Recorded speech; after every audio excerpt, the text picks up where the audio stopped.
আপনি আইবিএস এর পেশেন্ট হলে বুঝবেন কি করে? কিভাবে আপনি নিশ্চিত হবেন যে আপনি একজন আইবিএস পেশেন্ট? আইবিএস আসলে কি? আইবিএস হলে কি খাবেন কি খাবেন না, কোন ভেষজগুলো খেলে আপনার আইবিএস সমস্যা চিরদিনের মতো দূর হবে। ভেষজ আমাদের সামনেই আছে, কিন্তু এই ভেষজগুলো সবার জন্য একরকম নয়। অর্থাৎ আইবিএস এর মধ্যেও ভাগ রয়েছে। আপনার ধরন কোনটি? আপনার ডিসেন্ট্রি টাইপ, ডায়রিয়া টাইপ নাকি কনস্টিপেশন টাইপ আইবিএস, সেটা আগে আপনাকে বলতে হবে। তারপরেই আপনাকে সেই অনুযায়ী হার্বস সেবন করতে হবে। এখন কথা হলো, একজন মানুষ যখন তার মধ্যে ডিসেন্ট্রি অর্থাৎ আমাশয় বুঝতে পারেন যে দীর্ঘদিন ধরে রয়ে গেছে, তখন তার অবশ্যই যত দ্রুত সম্ভব এই সমস্যার সমাধান করা উচিত, এবং তা সম্পূর্ণ ন্যাচারাল উপায়ে।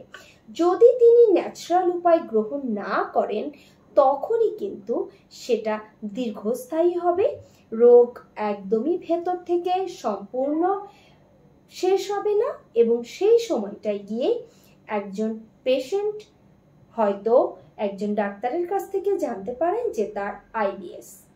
এই আইবিএসটা অ্যাকচুয়ালি কোনো রোগ নয়, চাইলেই এটাকে ভালো করা সম্ভব। আইবিএস অর্থাৎ ইরিটেবল বাউল সিনড্রোম, বা এটাকে অন্যরকম ভাবেও বলা যায় গ্যাস্ট্রোইন্টেস্টাইনাল ডিসঅর্ডার। যখন এই ধরনের কোনো সমস্যায় আপনি পড়বেন, তখন অবশ্যই আপনাকে এই রোগটার সমাধান আগে করতে হবে।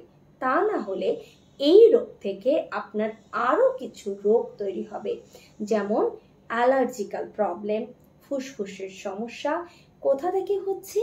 এই আপনার ডিসেন্ট্রি টাইপ আইবিএস থেকেই হচ্ছে। আবার কারো কারো রয়েছে ডায়রিয়া টাইপ।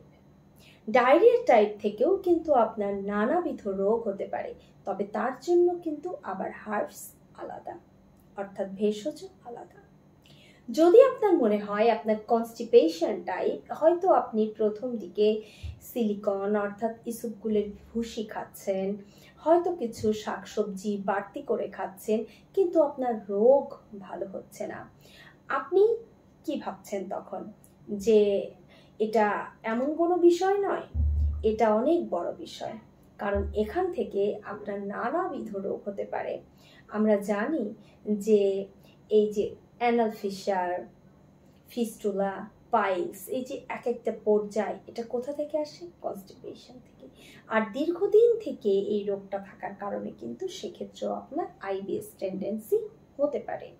তাই অবশ্যই যেমন আপনাকে ডায়েট মেনটেন করতে হবে, কি খাবেন কি খাবেন না, কোন ধরনের আইবিএসে কোন খাবারটা খাওয়া উচিত, কোনটা বাদ দেওয়া উচিত, অর্থাৎ টাইপ অনুযায়ী আপনাকে খাবার গ্রহণ এবং বর্জন করতে হচ্ছে।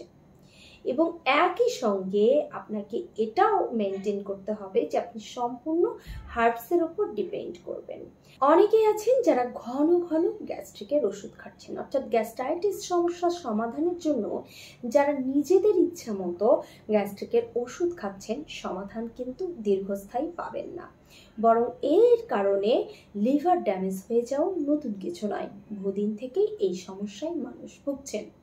তাই যদি নিজের শরীরকে সম্পূর্ণ সুস্থ করতে চান, তবে 100% নির্ভর করুন হার্বসের উপর, অর্থাৎ ভেষজের উপর। ভেষজ অর্থাৎ প্রকৃতি আপনাকে কোনোদিনই হতাশ করবে না। যদি ভেষজ দিয়ে নিজের শরীরকে সুস্থ করতে চান এবং এই সম্পর্কিত যে কোনো নিজস্ব স্বাস্থ্য বিষয়ক তথ্য আমার সঙ্গে আলাপ করতে চান, তাহলে প্লিজ হোয়াটসঅ্যাপ করতে পারেন। সকাল 9টা থেকে দুপুর 1টা পর্যন্ত সরাসরি কথা বলতে পারেন। WhatsApp number 01703432066। এছাড়া যদি আপনাদের মনে হয় যে আপনারা যে কোনো সময় হোয়াটসঅ্যাপে টেক্সট করতে চান, ভয়েস এসএমএস করতে পারেন। এছাড়া আপনারা লিখেও এসএমএস করতে পারেন। এক্ষেত্রে দিনের যে কোনো সময় আপনারা এই নাম্বারে এসএমএস করতে পারেন। সবার জন্য অনেক অনেক শুভকামনা। সবাই সুস্থ থাকুন, ভালো থাকুন। ধন্যবাদ।